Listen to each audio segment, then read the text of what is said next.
Entering a red pill risk area. Authorized persons only.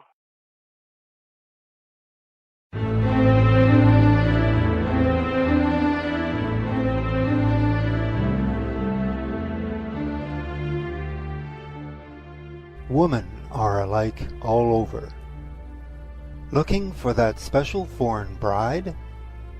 A heaven-sent angel, like great Lucifer, who was cast from heaven to earth, and with the same consequences as the deadly descent of your soul into Hades.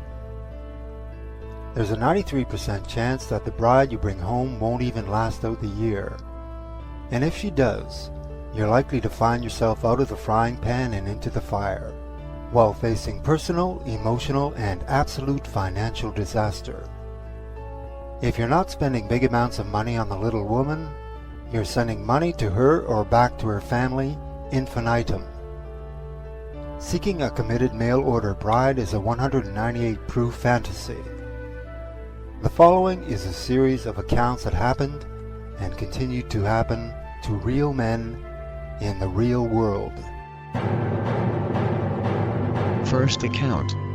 I wrote this woman for several months before making the trip to Nikolaev, Ukraine to see her. Tatiana was so pleasant to be around, so warm and caring that I fell in love with her.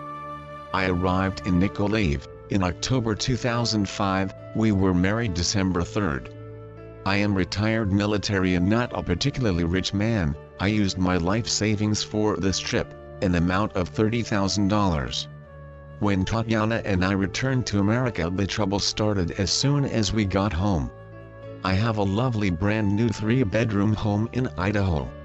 Tatiana wanted an apartment in the city, preferably on Main Street. I introduced Tatiana to our Russian community here through various Russian-speaking churches in our area, so she would have Russian-speaking friends to ease any homesickness. I purchased several Russian-speaking news and entertainment channels. Nothing helped. She told me the people at her Russian-speaking church were helping her to obtain a driver's license and advising her to start her own bank account. She told me they were advising her on how to be happy in America.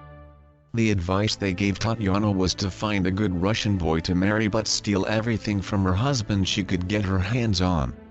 The church advised Tatiana the only way she could stay in America and possibly gain material and monetary support from her husband was to file domestic battery charges. The INS will allow abused foreign wives to stay in America, whereas a divorce before 2 years is an automatic false marriage. The following is part of a letter prepared by an attorney for the INS office located in Boise, Idaho. When the husband confronted Tatiana concerning her affair with this man and stated his intention to get a divorce from Tatiana, in June of 2007, Tatiana immediately put her plan into action. She called the police and had the husband arrested on a false battery charge. While the husband was forced to stay away from his home under a no-contact order, Tatiana and her now fiancé, engaged to marry before the divorce papers were filed, systematically emptied the husband's house of everything of value, and destroyed that which they did not take against the instructions of the divorce papers filed in June, before the husband could regain possession of his house. Second account.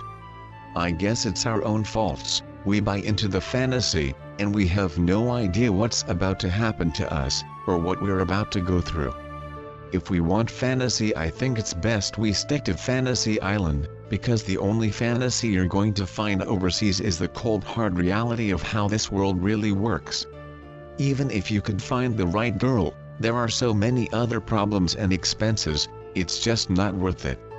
I think the scam is not an agency, but the whole idea itself. These girls don't want to find a man to love, give me a break, they want a visa, a citizenship. They want money, and they think they are so great that they deserve everything. They think you should treat them like princesses, giving them gifts, flowers, doing everything for them all the time, giving them attention all the time. They give the term high maintenance a whole new meaning. For me, marrying a Russian girl was the biggest nightmare of my life, from the very beginning to the very end. Third account. We courted on phone for 2 months and she came to visit. We married quickly. She immediately started using the system to have a baby. She never asked me.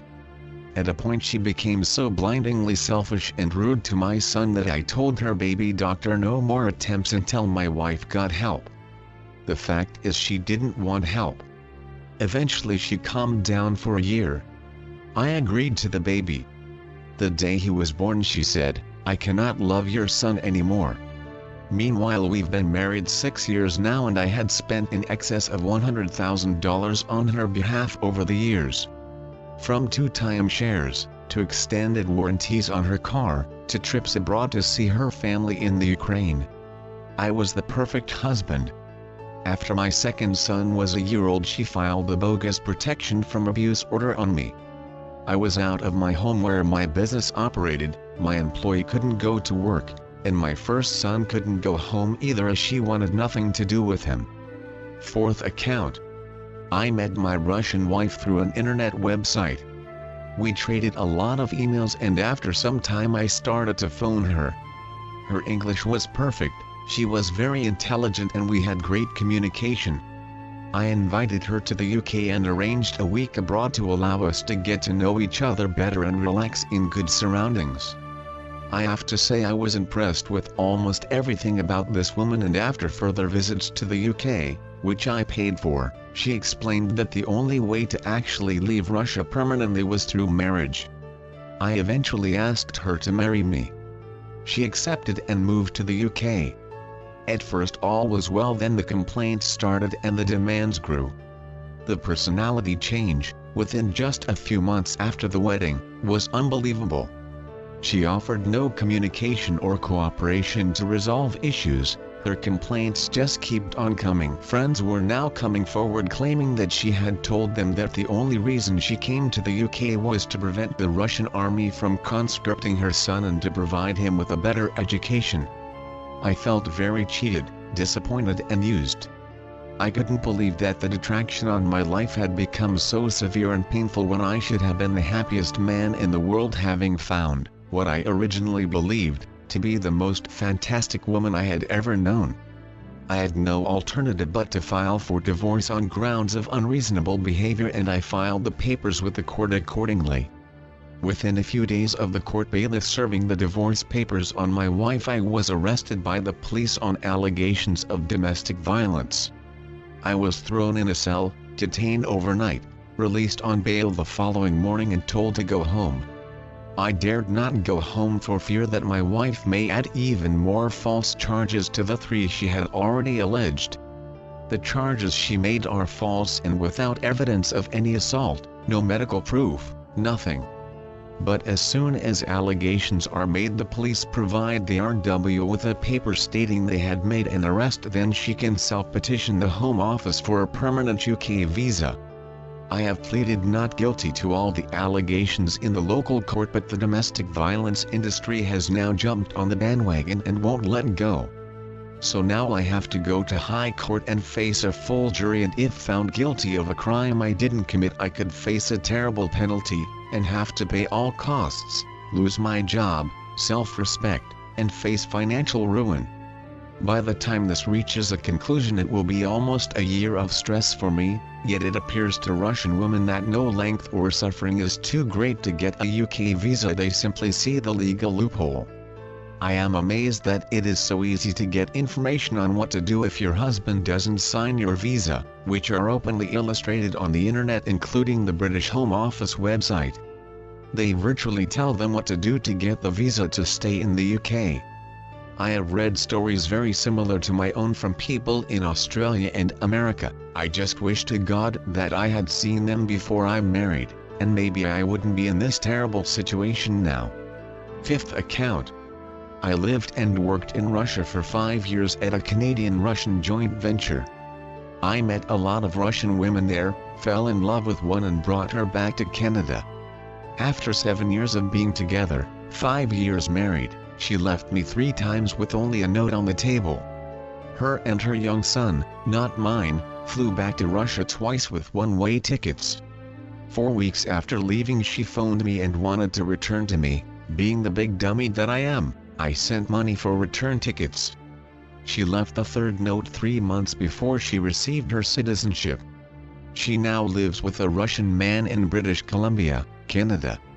She never called for 3 weeks. When I finally found her, she wanted to return, but only if I drove there to pick her up.